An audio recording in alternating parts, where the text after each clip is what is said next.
اعوذ باللہ من الشیطان الرجیم بسم اللہ الرحمن الرحیم الحمد للہ رب العالمین والصلاة والسلام علی سیدنا و نبینا و مولانا بالقاسم محمد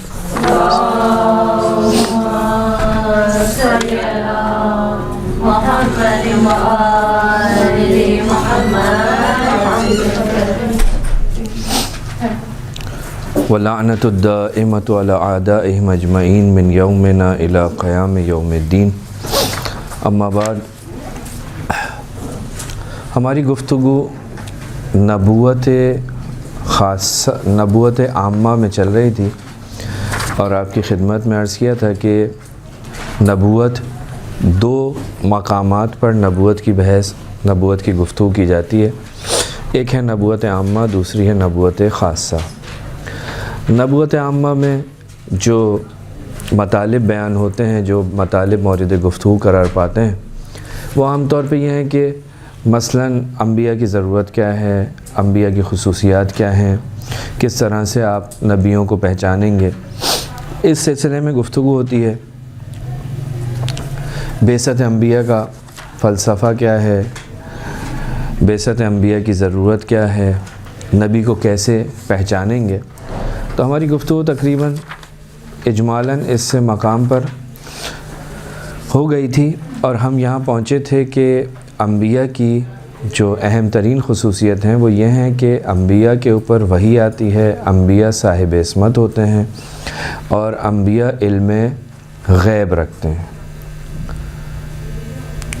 انبیاء کی تین اہم ترین خصوصیات: وحی، عصمت، علم غیب۔ یہ علم غیب وحی کے ذریعے بھی آتا ہے، یہ علم غیب روح القدس کے ذریعے بھی آتا ہے، یہ علم غیب ارث کے ذریعے بھی آتا ہے۔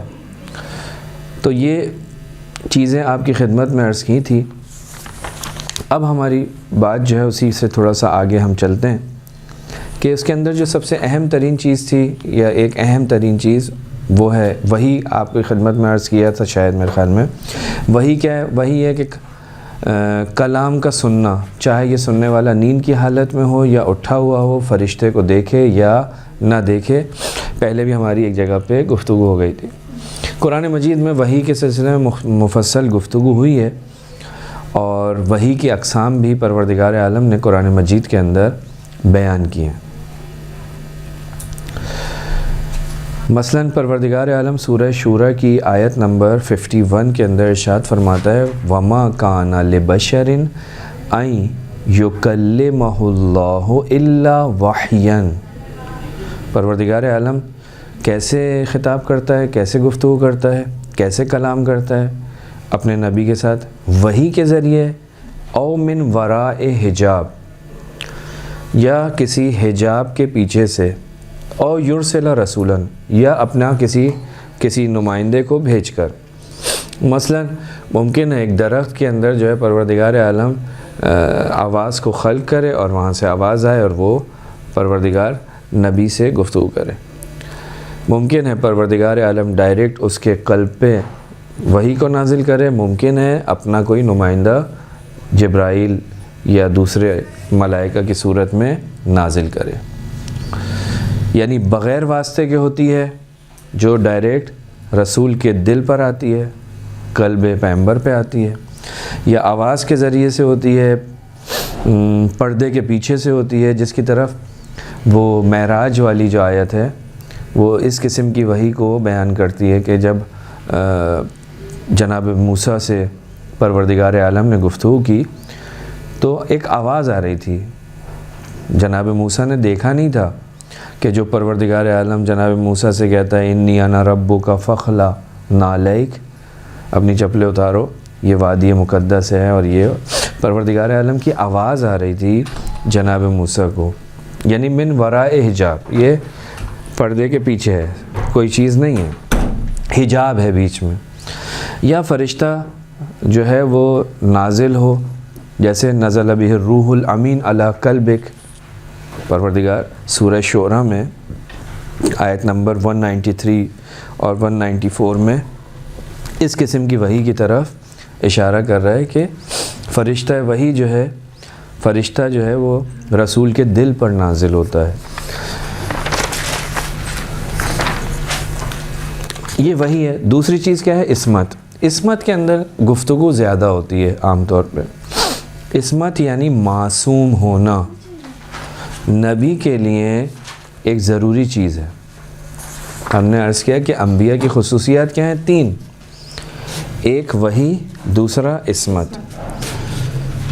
وحی پروردگار عالم کا پیغام آتا ہے، مختلف طریقوں سے آتا ہے. پروردگار عالم اپنے نبی کو پیغام پہنچا دیتا ہے. ایک وحی ہے، ایک الہام ہے. الہام رسول کے علاوہ دوسرے لوگوں پر بھی ہوتا ہے، لیکن وحی رسول پر ہوتی ہے. تو دوسری اہم ترین چیز جو ہے وہ ہے عصمت. جس کے پاس یہ عصمت ہوتی ہے اسے ہم کہتے ہیں معصوم. عصمت کیا ہے؟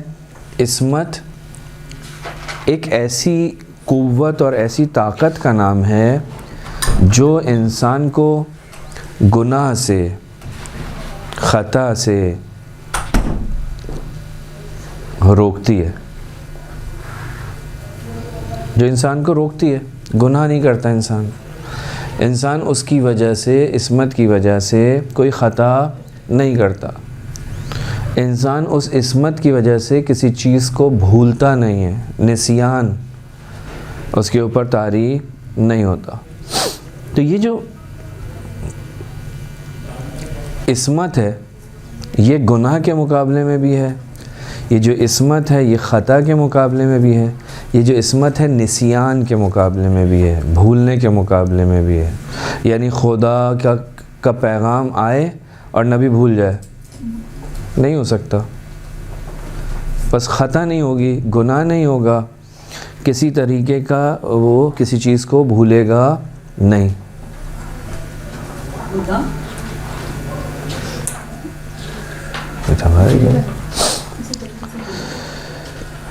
تو عصمت پروردگار عالم کا ایک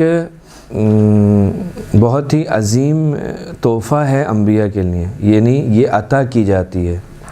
ہمارے پاس ایک چیز ہے عدالت اور ایک چیز ہے عصمت.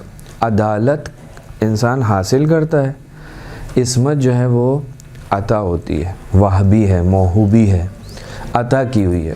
لیکن عدالت ایسی نہیں ہے.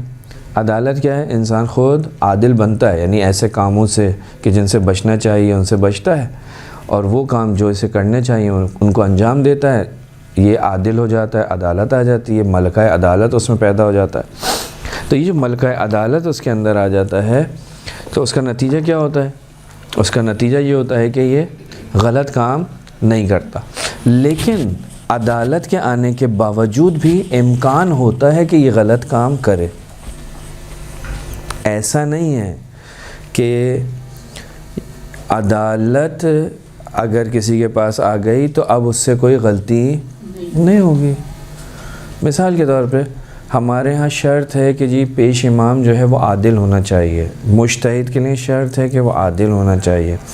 لیکن اس کا یہ مطلب نہیں ہے کہ وہ آج عادل ہے تو کل بھی عادل ہوگا. ہو سکتا ہے اس سے کوئی گناہ کبیرہ صادر ہو اور اس کی عدالت ختم ہو جائے. کوئی ایسا عمل جو عدالت کو ختم کر دیتا ہے اس سے صادر ہو جائے. تو عدالت اگر انسان کے پاس ہو تو اس کا یہ مطلب نہیں ہے کہ اس سے کوئی گناہ نہیں ہو سکتا.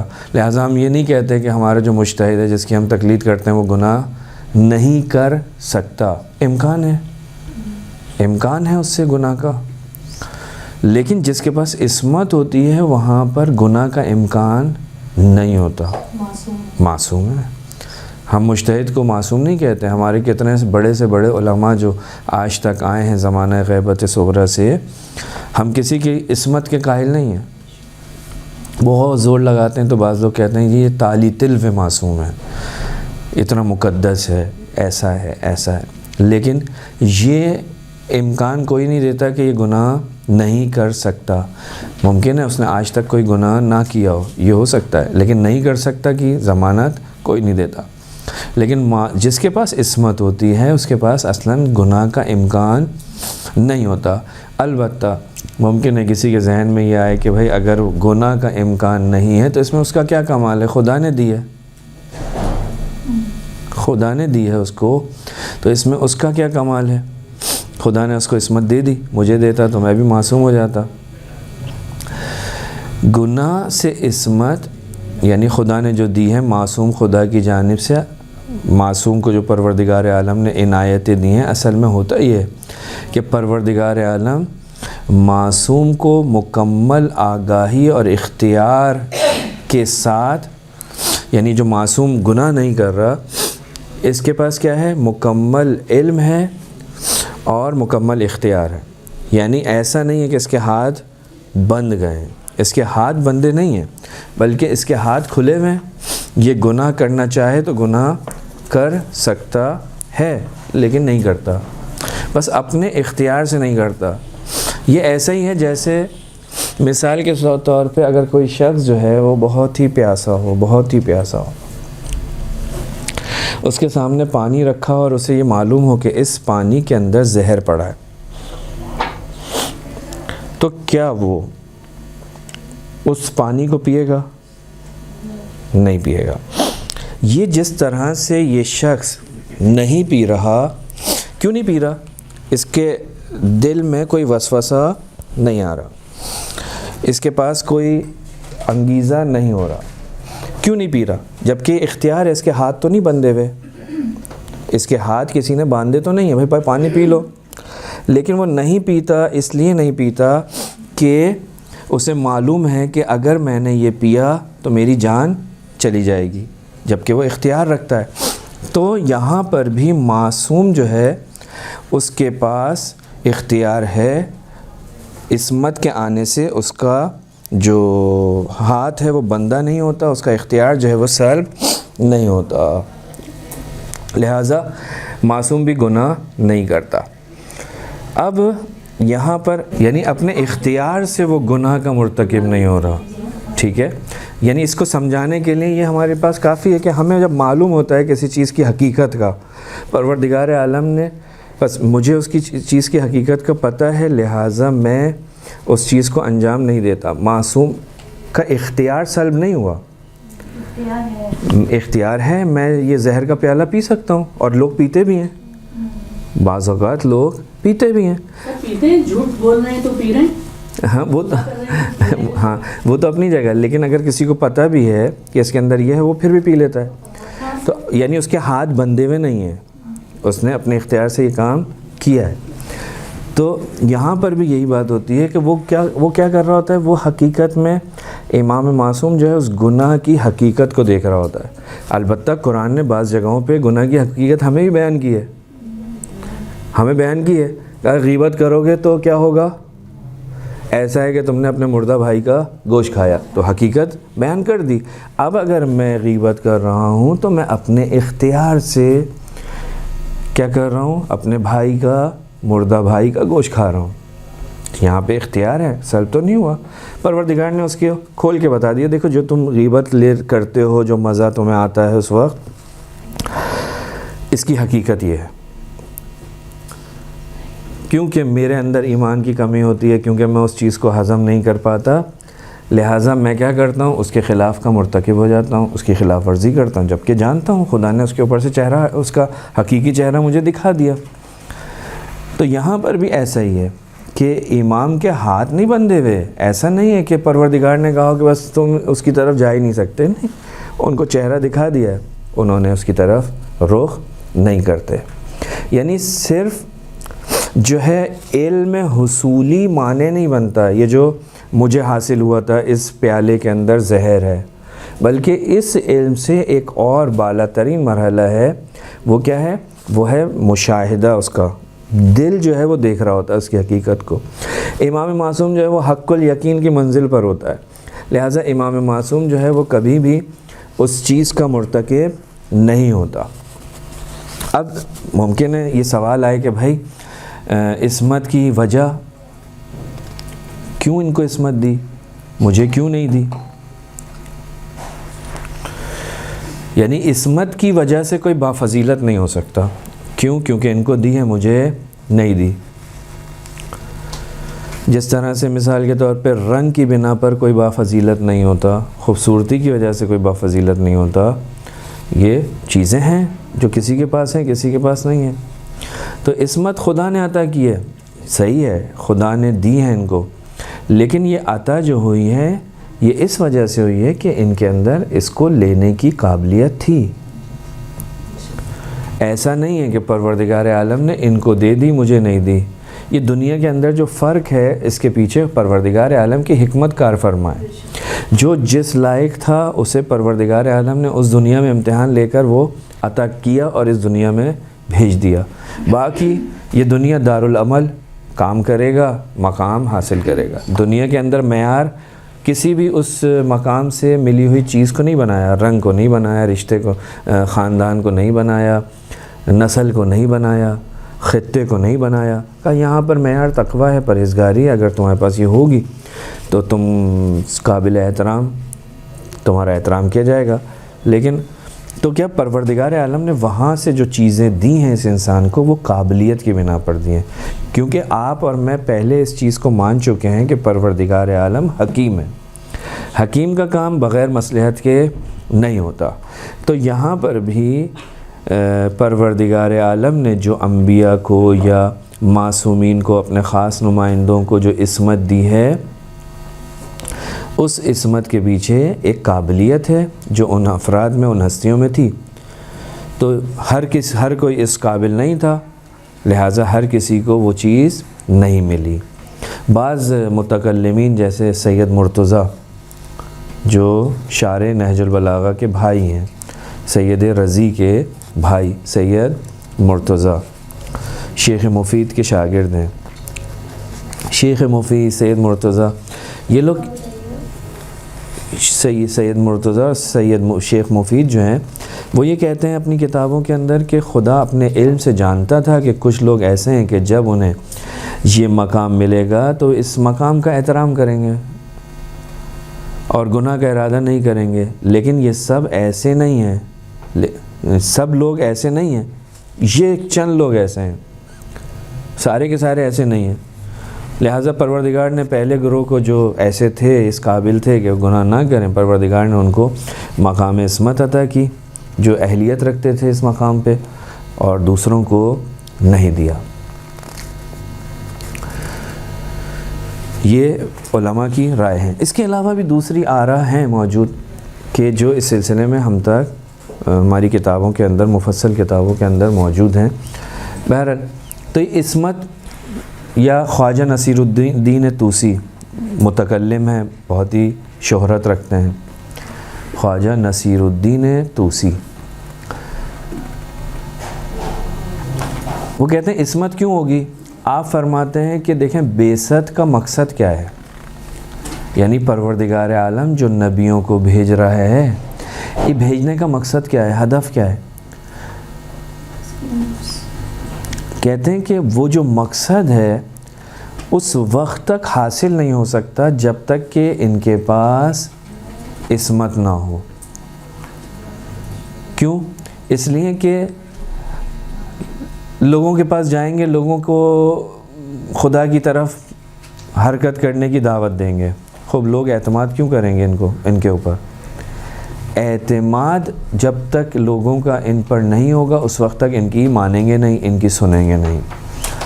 تو بعثت کا مقصد اس وقت تک حاصل نہیں ہو سکتا جب تک لوگ ان پر اعتماد نہ کریں، اور انبیاء کا گناہ گار ہونا اعتماد کو ختم کرنے کا باعث بنتا ہے۔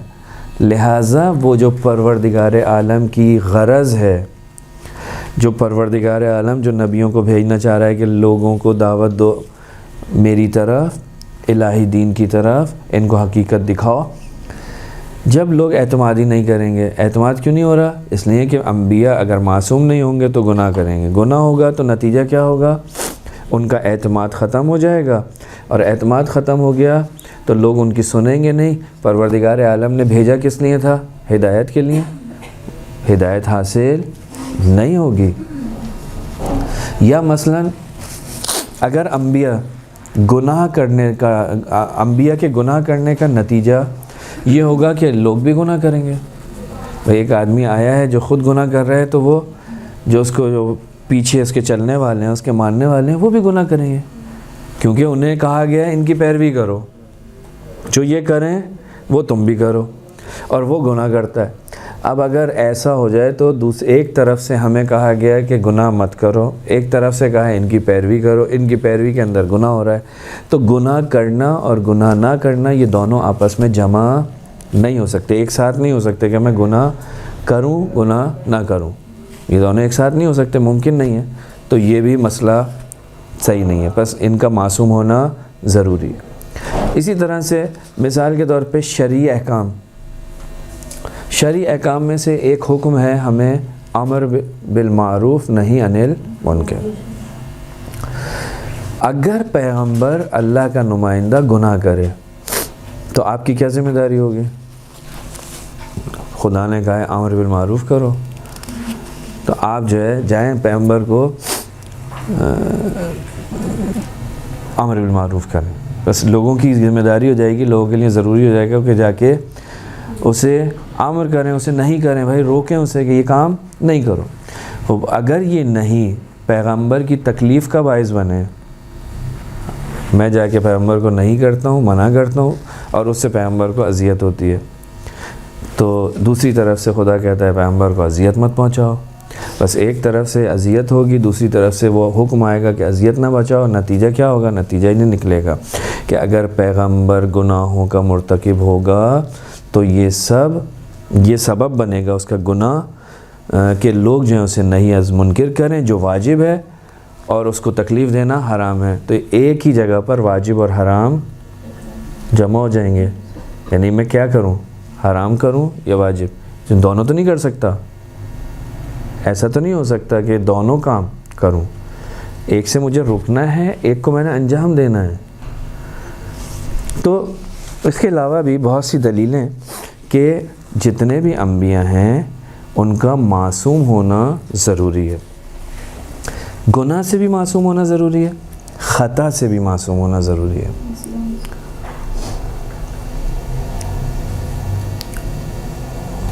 قرآن میں عصمت کے سلسلے میں مختلف آیات موجود ہیں.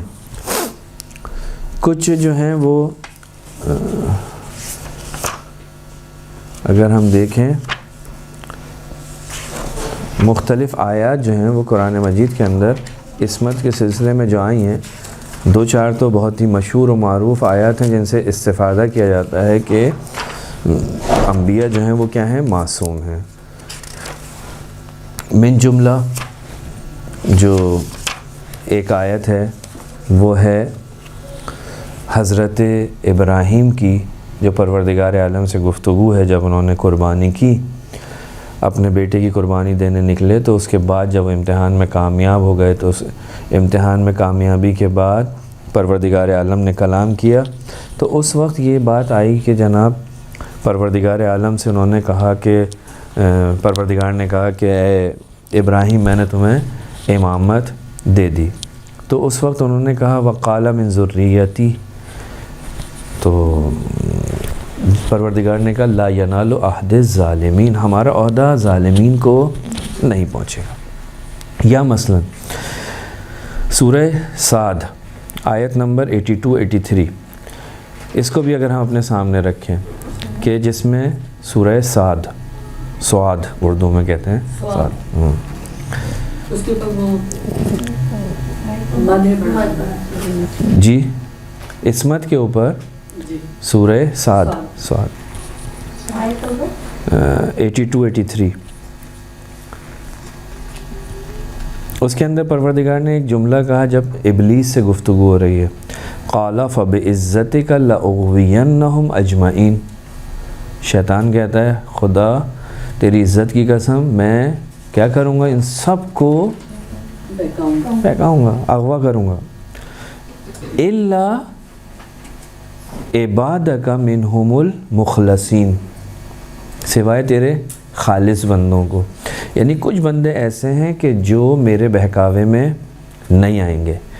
پروردگار عالم خود ان لوگوں کے لیے اسی سورہ میں ایک دوسری جگہ ارشاد فرماتا ہے انا اخلصناہم، ہم نے ان کو کیا کیا ہے؟ خالص کر دیا ہے. بے خالصۃ ذکر الدار، یہ دوسری آیت ہے، 46 نمبر ہے سورہ صاد کی. یعنی جس کو پروردگار عالم نے خالص کر دیا وہ اس مقام پر پہنچ جائے گا کہ اب ابلیس اس کو بہکا نہیں سکتا. خب گناہ کرنے کا سبب کیا ہے؟ وہ یہی ہے. یا مثال کے طور پہ پروردگار عالم قرآن مجید کے اندر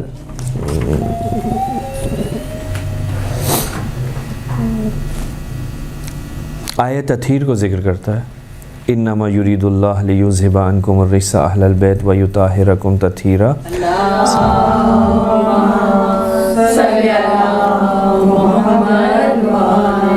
اگرچہ یہ آیت جو ہے یہ عصمت اہل بیت علیہ السلام کے سلسلے میں ہے،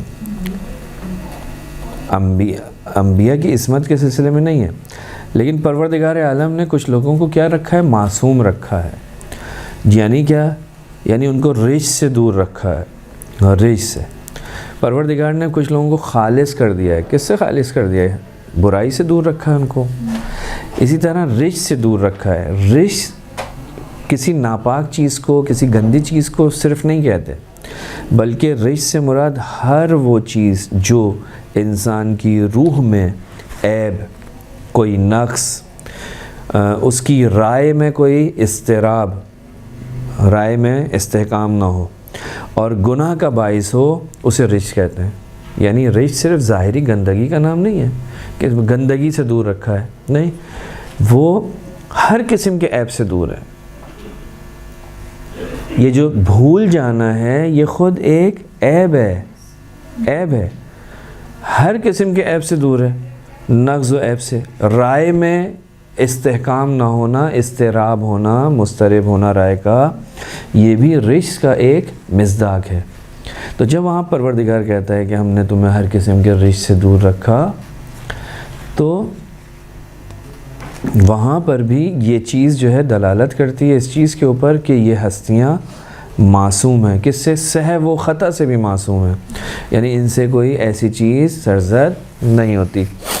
یا مثال کے طور پہ پروردگار سورہ نساء آیت نمبر 64 میں ارشاد فرماتا ہے کہ وَمَا أَرْسَلْنَا مِن رَسُولٍ إِلَّا لِيُطَاعَ بِإِذْنِ اللَّهِ. ہم نے کسی پیغمبر کو نہیں بھیجا مگر یہ کہ بے توفیق الہی، اس کی توفیق الہی کے ذریعے کیا ہو گیا؟ اذن خدا کے ذریعے کیا ہوا؟ اس کی اطاعت کرو، اس کی اطاعت کرو. خوب اطاعت کرنے کا لازمہ یہ ہے، پروردگار عالم حکم دے رہا ہے آپ کو کہ اطاعت کرو. اطاعت کس کی ہوگی؟ یہاں پر تو انہوں نے کچھ نہیں کہا پروردگار نے کہ جناب وہ ایسا ہو تو اطاعت کرنا، ایسا نہ ہو تو اطاعت مت کرنا. پروردگار نے مطلقاً کہا بغیر کسی شرط کے کہ اس کی اطاعت کرو جو ہم نے نبی بھیجا ہے. خب اطاعت مطلق کا لازمہ یہ ہے کہ وہ معصوم ہو، اس سے کسی قسم کا گناہ نہ ہوتا ہو. دیکھیں والدین کی بھی اطاعت کا حکم دیا، والدین کی، لیکن مطلقاً نہیں دیا. آ کر کہا کہ جی اگر وہ گناہ کی طرف دعوت دیں، اگر وہ کسی حرام کام کا کہیں تو اس میں نہیں سننی، لیکن مستحب کام کے مقابلے میں ان کا کوئی حکم ہو اس کو مانو، میرا کہنا مت سنو، میرا کہنا نہیں سنو.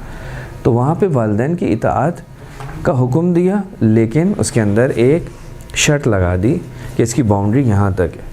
لیکن جب یہاں پر اپنے رسولوں کی اطاعت کے بارے میں اللہ کہہ رہا ہے تو وہاں کسی قسم کی کوئی قید نہیں لگاتا، کوئی شرط نہیں لگاتا، کوئی کنڈیشن نہیں لگا رہا. آپ کا کام ہے اطاعت کرنا. اب یہ اسی وقت معقول ہے کہ جب وہ کسی گناہ کا مرتکب نہ ہوتا ہو. اگر وہ گناہ کا مرتکب ہوتا ہے تو مجھے بھی اس گناہ کی دعوت دے گا، میں بھی گناہ کروں گا. نقض غرض ہے، خدا نے کس لیے بھیجا تھا؟ اس لیے نہیں. اسی طرح روایت کے اندر بھی بہت ساری چیزیں، بہت ساری روایتیں موجود ہیں کہ جو یہ بتاتی ہیں کہ نبی جو ہے وہ معصوم ہوتا ہے. امیر المومنین فرماتے ہیں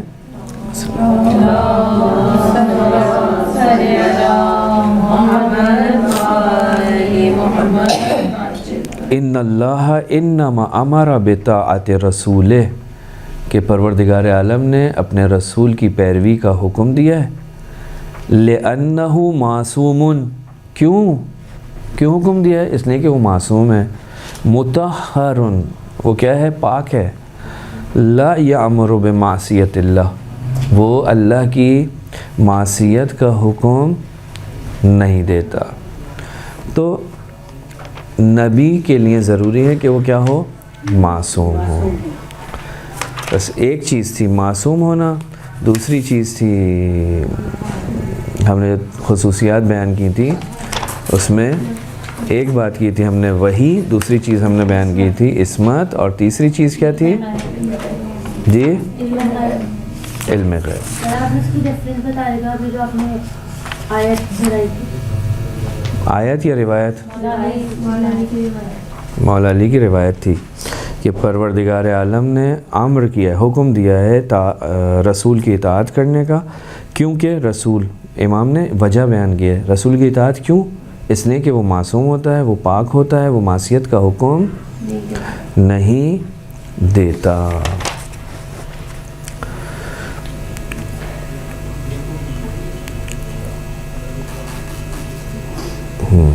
صحیح. اب ہم آتے ہیں رسول خدا کی طرف، جسے ہم نے کہا تھا نبوت خاصہ، نبوت عامہ، نبوت خاصہ. کیا آیا رسول خدا جو اللہ کے نبی ہیں، جن کے بارے میں کہا جاتا ہے یہ اللہ کے آخری نبی ہیں، آپ نے جو کہا کہ جناب رسول کی خصوصیات یہ ہوتی ہے کہ وہ صاحب معجزہ ہوتا ہے. رسول کو پہچاننے کا ایک طریقہ یہ ہے کہ وہ اس کے سلسلے میں دوسرے انبیاء آ کر گواہی دیتے ہیں، گزشتہ درس میں ہم نے بیان کیا تھا. تیسرا یہ کہ کچھ قرائن ایسے ہوں کہ جن سے آپ یہ سمجھ سکیں کہ یہ معصوم ہے. آیا رسول خدا کے سلسلے میں یہ ساری چیزیں ہیں؟ رسول خدا ایسے ہی ہیں یا یہ سب چیزیں رسول کے بارے میں ملتی ہیں یا نہیں ملتی؟ ملتی ہے سر، ملتی ہیں. ہر آنے والے نے کہا کہ ایک آئیں گے ہدایت کے لیے. صحیح. تو وہ چیزیں جو انہوں نے کہا تھا نبوت عامہ کے اندر کہ جناب یہ چیزیں ہیں، تو اب ہم آ کے رسول کی زندگی میں دیکھتے ہیں رسول صاحب معجزہ ہے یا نہیں ہے. سب سے پہلی چیز، رسول خدا کا معجزہ کیا ہے؟ رسول خدا کس چیز کو معجزے کے کیوں؟ حضرت موسیٰ کے 9 معجزے تھے قرآن نے کہا، حضرت عیسیٰ کے بھی ظاہراً 7 معجزے تھے. رسول خدا کا معجزہ کیا ہے؟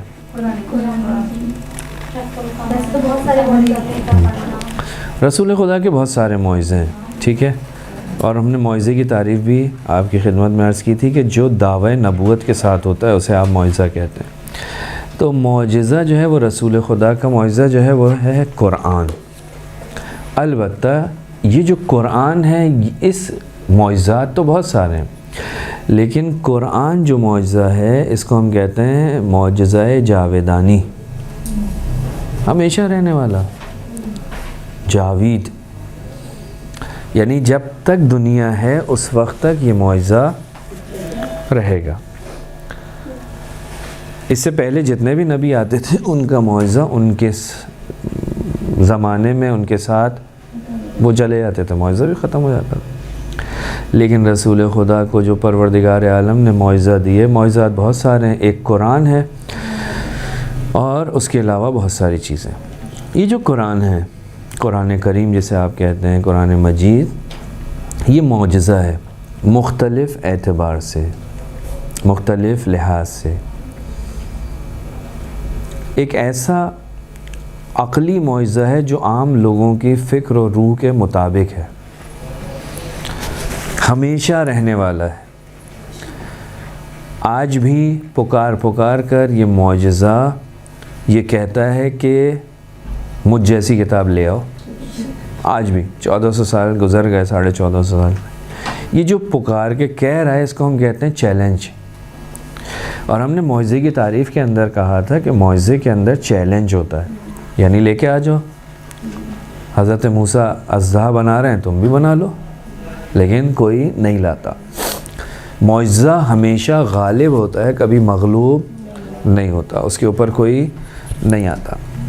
تو حضرت رسول خدا کا جو معجزہ ہے، معجزہ جاویدان، اس معجزے کی خصوصیت یہ ہے کہ یہ اس وقت سے لے کر آج تک چیلنج کر رہا ہے۔ چیلنج کیا لے کے آؤ، اس جیسا کچھ لے کر آ جاؤ، تحدی کر رہا ہے۔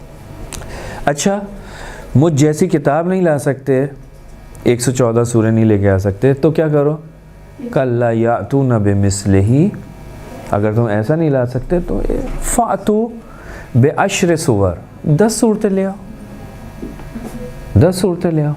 اچھا 10 صورتیں بھی نہیں لا سکتے، فَأْتُوا بِسُورَةٍ مِّن مِثْلِهِ، ایک سورہ لے آؤ، ایک سورہ۔ ایک سورہ میں بھی پروردگار نے یہ نہیں کہا کہ سورہ بقرہ جیسی سورہ لے آؤ، وہ بھی ایک سورہ تھی، پروردگار نے کہا ایک سورہ لے آؤ، ایک سورہ سورہ کوثر بھی ہے، سورہ کوثر جیسی کوئی سورہ لے آؤ، 3 آیتوں میں مشتمل، مختصر۔ لیکن تاریخ اسلام جو ہے وہ اس بات کی گواہ ہے کہ کوئی بھی شخص ابتدا سے لے کر آج تک، جبکہ لوگوں کے پاس اس کا انگیزہ ہے، یعنی لوگ چاہتے ہیں کسی طریقے سے اس دین کو جو ہے وہ جھوٹا ثابت کریں، اس شریعت کو جھوٹی ثابت کریں، لہٰذا جب رسول خدا آئے تھے اس وقت بھی اور آج بھی دشمن اسلام جو ہے وہ موجود ہے، لیکن کیونکہ وہ اس جیسی کتاب کو لانے سے اپنے آپ کو عاجز سمجھتا ہے، عاجز پاتا ہے، کوشش نہیں، ایسا نہیں ہے کہ کوشش نہیں کی لانے کی، کوشش کی گئی ہیں۔ اگر آپ علوم قرآن کی اس موضوع میں جائیں تو آپ کو دکھائی دے گا کہ وہاں پر بہت سارے واقعات، بہت ساری تاریخی حقائق ہیں کہ جس میں ملتا ہے کہ جی فلاں آدمی تھا، اس نے سورہ فیل کے مقابلے میں ایک سورہ لکھی۔ سورہ فیل کے اندر پروردگار عالم ایک بہترین قسم کی انسان کی اصلاح کر رہا ہے، معارف دے رہا ہے، لیکن اس نے جو سورہ فیل کے مقابلے میں ایک سورہ لکھی، اس نے کہا کہ الفیل، خود فیل کو لے کے آیا کہ الفیل ملفیل وما ادراک ملفیل، کہ فیل یعنی ہاتھی، ہاتھی کیا ہے، ہاتھی کسے کہتے ہیں، تمہیں کیا معلوم ہاتھی کسے کہتے ہیں، اس کی ایک لمبی سی سونڈ ہوتی ہے، اس کے دانت ہوتے ہیں، اس کی دم ہوتی ہے۔ مثلا اس نے کیا کیا کہ اس کے وزن کو قرآن کی آیت کے وزن پہ لے کر آ گیا، باقی اس کے اندر مطلب کیا ہے، کچھ نہیں۔ قرآن صرف ایسا تو نہیں ہے کہ قرآن کے آیات کے وزن کے اوپر آپ کسی جملے کو لے آئیں تو وہ قرآن کا مقابلہ کرے گا، نہیں، قرآن فصیح ہے، قرآن بلیغ ہے، قرآن کے اندر جو بہت ساری چیزیں ہیں۔ ایک چیز جو اس زمانے کے اندر تھی وہ فصاحت و بلاغت تھی، یہ ایک چیز تھی۔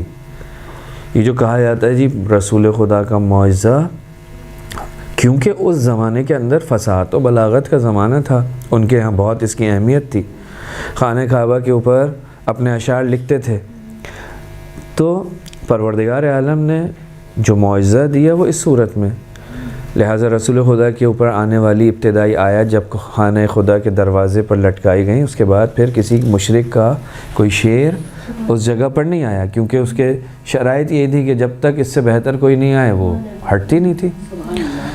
تو قرآن کا ایسا نہیں ہے کہ مقابلہ نہیں کیا، ایسا نہیں ہے کہ اس کے مقابلے میں یہ جو ہیں لے کر نہیں آئے، نہیں، لے کر آئے۔ ولید ابن مغیرہ کا نام آپ نے سنا ہے، بنی مخزوم سے، اس کو جو بہت ہی عقل مند انسان تھا، اس کو بھیجا، کہا جاؤ دیکھو کیا لے کر آئے، کیا ہے۔ وہ رسول کے پاس آیا، کہا مجھے بھی بتاؤ کیا لے کر آئے ہو، کیا سنا رہے ہو لوگوں کو۔ رسول خدا نے سورہ حامیم سجدہ کی کچھ آیات اس کے سامنے پڑھی، تو اس کے دل میں ایک ہیجان، اضطراب، بے اختیار اپنی جگہ سے کھڑا ہوا اور چلا گیا۔ اب لوگوں نے یہ کہنا شروع کر دیا کہ بھائی ولید بھی جو ہے وہ محمد کا حامی ہو گیا، محمد کی پارٹی میں چلا گیا۔ تو فوراً تاریخ میں ملتا ہے کہ ابو سفیان اس کے پاس پہنچا کہ بھائی لوگوں کے ذہنوں میں یہ بات آ رہی ہے، تو اب کیا کریں۔ اس نے کہا کہ اچھا، تو پھر وہ آیا، قریش کی محفل جمی ہوئی تھی، اور پھر اب وہ کیا بولے کہ جھوٹا ہے، تو پہلے ہی امین ثابت ہو چکے ہیں، وہ کیا دیوانہ ہے، اس سے بہتر عقل رکھنے والا کوئی نہیں ہے۔ تو اس نے کیا کہا کہ وہ جادوگر ہے، ساحر، یعنی یہ تہمت رسول خدا پہ لگائی تاکہ لوگ اس سے دور ہوں، اور یہی تہمت سبب بنی کہ لوگ قریب ہو گئے، کیونکہ ان سے کہا جاتا تھا اپنے کانوں کے اندر جو ہے روئیاں ٹھوس کے جاؤ، انگلیاں ڈال کے جاؤ، اس کی بات نہیں سننی۔ لیکن انسان ہے جو سجو تو ہوتی ہے، طواف کرتے میں کہتے دل میں آتا تھا کہ بھئی سنیں تو کیا کہہ رہا ہے، اور وہیں سے وہ ہدایت ہوتی تھی۔ کس نے تہمت لگائی تھی؟ ولید ابن مغیرہ نے یہ جملہ کہا کہ یہ ساحر ہیں رسول خدا کو۔ تو اعجاز قرآن کا معجزہ ہونا فصاحت و بلاغت کے اعتبار سے، یعنی اس کے الفاظ اور اس کے مطالب دونوں اعلیٰ ہیں۔ قرآن لانے دوسرا معجزہ اس کا یہ ہے کہ البتہ ہاں کہ یہ جس شخص کے پاس آیا ہے، جو شخص یہ کتاب لے کر آ رہا ہے، جو شخص یہ آیات پڑھ کے سنا رہا ہے، اس کے بارے میں کسی انسان نے یہ نہیں لکھا کہ یہ کسی درس میں جا کر بیٹھا ہو، کسی کے پاس جا کے اس نے کچھ سیکھا ہو۔ لہذا قرآن نے امی کی تعبیر کی ہے، یہ کسی کے پاس جا کر نہیں بیٹھا، درس نہیں پڑھا۔ خوب یہی اس کتاب کی حقانیت کی دلیل، کسی سے لیا نہیں ہے، یہ اوپر سے اتری ہے۔ 23 سال کے اندر نازل ہونے والی کتاب، تیسری بات 23 سال میں۔ آپ دیکھیے جو اتنی مدت میں جو عام طور پہ جو کتابیں لکھی جاتی ہیں، اس کی ابتدا اور انتہا میں فرق آ جاتا ہے۔ انسان جب لکھنے بیٹھتا ہے تو اس کی بہت انرجی ہوتی ہے، ساری توجہ ہوتی ہے، طاقت ہوتی ہے، جوان، لیکن جیسے جیسے ٹائم گزرتا جاتا ہے اس کے حوصلہ ختم ہو جاتا ہے۔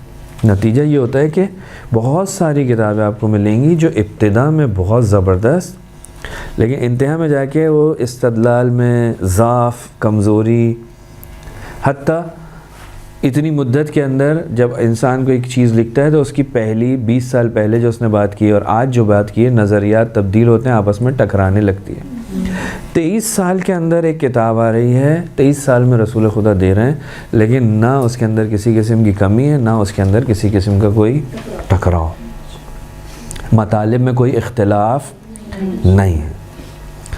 پھر اس زمانے میں یہ نازل ہونے والی کتاب جدید علمی انکشافات کرتی ہوئی دکھائی دے رہی ہے، جس میں بہت سے اب جا کر 1400 سال کے بعد جا کر ہمیں پتہ چل رہے ہیں کہ جناب یہ تو قرآن نے ایسے کہا تھا۔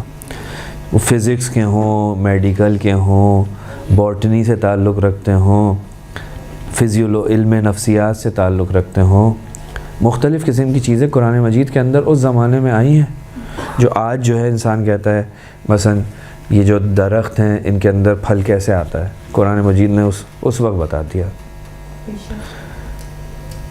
قانون جاذبہ پروردگار عالم نے قرآن میں بتا دیا، زوجیت کا قانون پروردگار نے قرآن میں بیان کیا۔ غیبی خبریں، غیب کی خبریں یعنی جو ابھی تک نہیں ہوئی تھی، وہ پروردگار عالم نے قرآن مجید کے اندر ان کو ذکر کیا۔ جناب روم جو ہے وہ کچھ عرصے کے بعد کیا ہو جائے گا، ختم ہو جائے گا۔ قرآن مجید کی سورہ ہے نا، غلبت روم جو ہے وہ تباہ ہو جائے گا، برباد ہو جائے گا۔ الف لام میم غلبت الروم فی ادنی الارض، سورہ روم کی ابتدائی آیت۔ مسلمانوں کو جنگوں میں کامیابی حاصل ہوگی۔ جنگ بدر کی کامیابی کا ذکر پروردگار عالم نے پہلے بتا دیا کہ تمہیں کامیابی ہوگی۔ غیبی خبریں یہ قرآن مجید کے اندر موجود ہیں کہ آئندہ کیا کیا ہوگا، آئندہ کیا کیا ہوگا جی۔ مثلا یہی جنگ میں کامیابی ہوگی آپ کو، روم جو ہے وہ فارس کے اوپر جو ہے وہ غلبہ کر لے گا۔ اچھا جناب رسول خدا جو ہیں دوبارہ مکے کی طرف کامیاب ہو کر پلٹیں گے۔ یہ کیا ہے؟ یہ ساری کی ساری چیزیں قرآن مجید کے اندر موجود ہیں۔ اس کے علاوہ اور بہت ساری چیزیں جو قرآن کے اندر آئی ہیں پروردگار عالم کی طرف سے، وہ اس کی حقانیت کو بیان کرتے ہیں۔ اسی طرح رسول خدا کے اور بھی معجزات تھے، جیسے مثلا چاند کا 2 ٹکڑے ہونا، اقتربت الساعة وانشق القمر. یہ رسول کا معجزہ ہے. رسول کا معجزہ کیا ہے؟ سبحان الذی اسری بعبدہ لیلا من المسجد الحرام الی المسجد الاقصی، یعنی معراج. یہ رسول خدا کا معجزہ ہے کہ رسول خدا معراج پر جا رہے ہیں. اسی طرح رسول خدا غیبی خبریں دے رہے ہیں. رسول خدا کی دعا جو ہے وہ مستجاب ہو رہی ہے. تو رسول خدا کا ایک معجزہ قرآن. دوسری چیز جو تھی رسول خدا کے لیے وہ بشارت تھی. توریت و انجیل یعنی پچھلی کتابوں کے اندر رسول کے سلسلے میں آئی ہے کہ رسول خدا نے قرآن مجید کے اندر ایک آیت جو پروردگار عالم کی طرف سے آئی ہے، مبشراً برسول یاتی من بعدی اسمہ احمد. حضرت عیسیٰ کے قول کو پروردگار نے قرآن میں نقل کیا ہے کہ میں تمہیں بشارت دیتا ہوں ایک رسول کی جو میرے بعد آئے گا، اس کا نام احمد ہوگا. اس کا نام احمد ہوگا. رسول خدا کی آنے کی گواہی حضرت عیسیٰ دے رہے ہیں. اسی طرح قرآن نے اور مقامات پر فرمایا ہے کہ جناب الذین آتیناہم الکتاب یعرفونہ کما یعرفون ابناءہم، کہا کہ یہ لوگ جو اہل کتاب ہیں، جو عیسائی ہیں، جو ہیں، یہ جس طرح اپنے بچوں کو پہچانتے ہیں اسی طرح محمد کو پہچانتے ہیں. اور دوسری آیات جو ہیں وہ موجود ہیں کہ جو یہ کہتی ہیں کہ جناب پچھلے نبیوں کی گواہی. حتیٰ ان کی اپنی کتابوں میں اس وقت بھی انجیل میں آپ کو ایسی عبارتیں ملیں گی کہ جو رسول خدا کے بارے میں ہیں کہ جناب ایک ایسا آئے گا کہ جو اللہ کا برگزیدہ ہوگا، وہاں پہ موجود ہے. تو اس قسم کی چیزیں وہاں پر موجود ہیں. اتنی تحریف ہونے کے بعد بھی آج بھی بہت ساری چیزیں وہاں پر موجود ہیں. تیسرا طریقہ کیا تھا؟ قرائن، شواہد، کہ جن کی بنا پر ہم کہتے ہیں کہ یہ جو ہے نبی ہے. اس کے اندر ہم نے آپ کی خدمت میں عرض کیا تھا کہ بہت ساری چیزیں ہیں. مثلا شخصیت، جو شخص آیا ہے وہ کس اخلاق کا مالک ہے. مثلا اس کا اخلاق کیسا ہے، اس کے فضائل کیسے ہیں، اس کا خاندان کیسا ہے، اس کی زندگی کے اندر جو ہے وہ بت پرستی تھی نہیں تھی. یہ ساری چیزیں اخلاق. ایک یعنی ایک شخص آیا ہے کہتا ہے میں نبی ہوں، تو اس کا اخلاق کیسا ہے. وہ رسول جو آیا ہے وہ دیکھیں گے کہ جناب وہ جس علاقے میں آیا ہے اس علاقے کے اندر، اس محیط میں، اس جامع میں، اس معاشرے کے اندر کہ جو گمراہی کے اندر ڈوبا ہوا ہے، وہ شخص آ کر اپنی رسالت کا آغاز کر رہا ہے اور بہترین معارف کو ان کے سامنے پیش کر رہا ہے اور ان سے کسی بھی قسم کا سوء استفادہ نہیں کر رہا. جو چیز حق ہے اس کو بیان کر رہا ہے. سامنے والے بہت طاقتور ہیں لیکن وہ اپنے مقصد کے اندر ڈٹا ہوا ہے. وہ کہتا ہے نہیں یہ غلط ہے، بچوں کو، اپنی بیٹیوں کو زمین میں درگور کرنا، زندہ درگور کرنا غلط ہے. عورت کا احترام کرو. وہ رسول کہہ رہا ہے، وہ اگرچہ سامنے والوں کے مزاج کے خلاف ہے، یعنی یہ جرأت چاہیے اس کے لیے، تو وہ شخص اتنا مضبوط ہے. تیسری چیز جو ہم قرائن میں آ سکتی ہے وہ آپ کے اصحاب.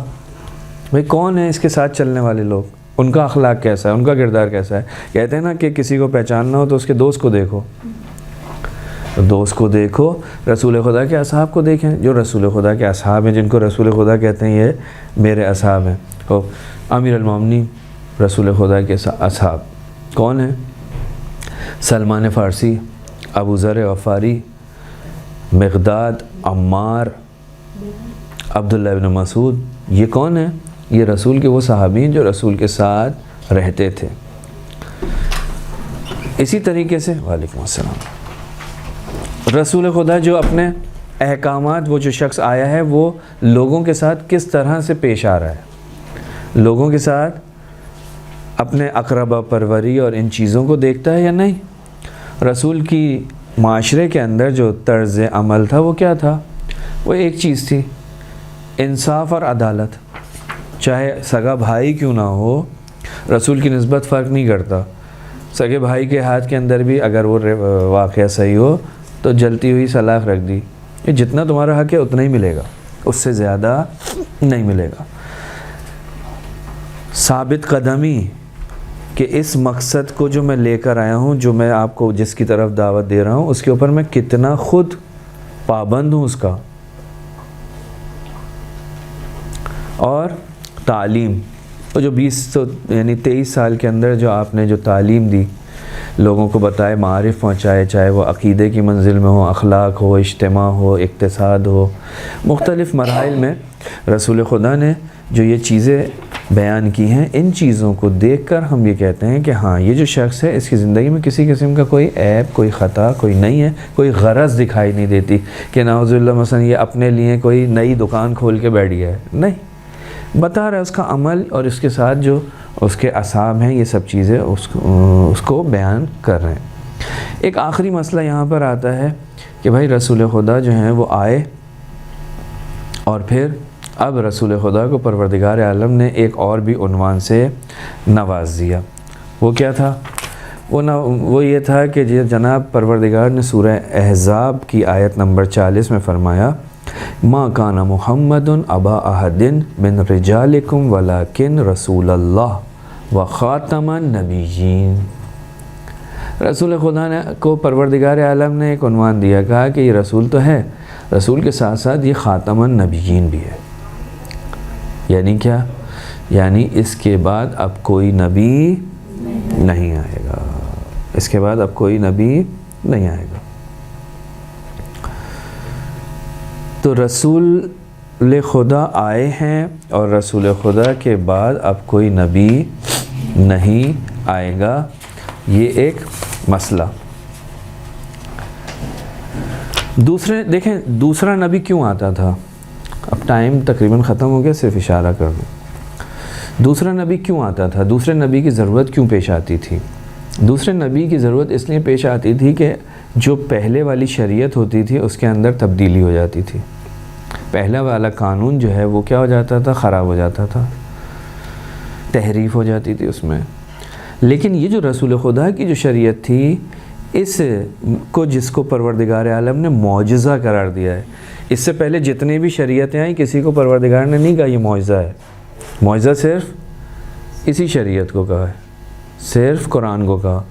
توریت معجزہ نہیں ہے، توریت کلام خدا ضرور تھا، شریعت خدا تھی، انجیل شریعت خدا تھی، لیکن اس کو پروردگار عالم نے معجزہ نہیں کہا.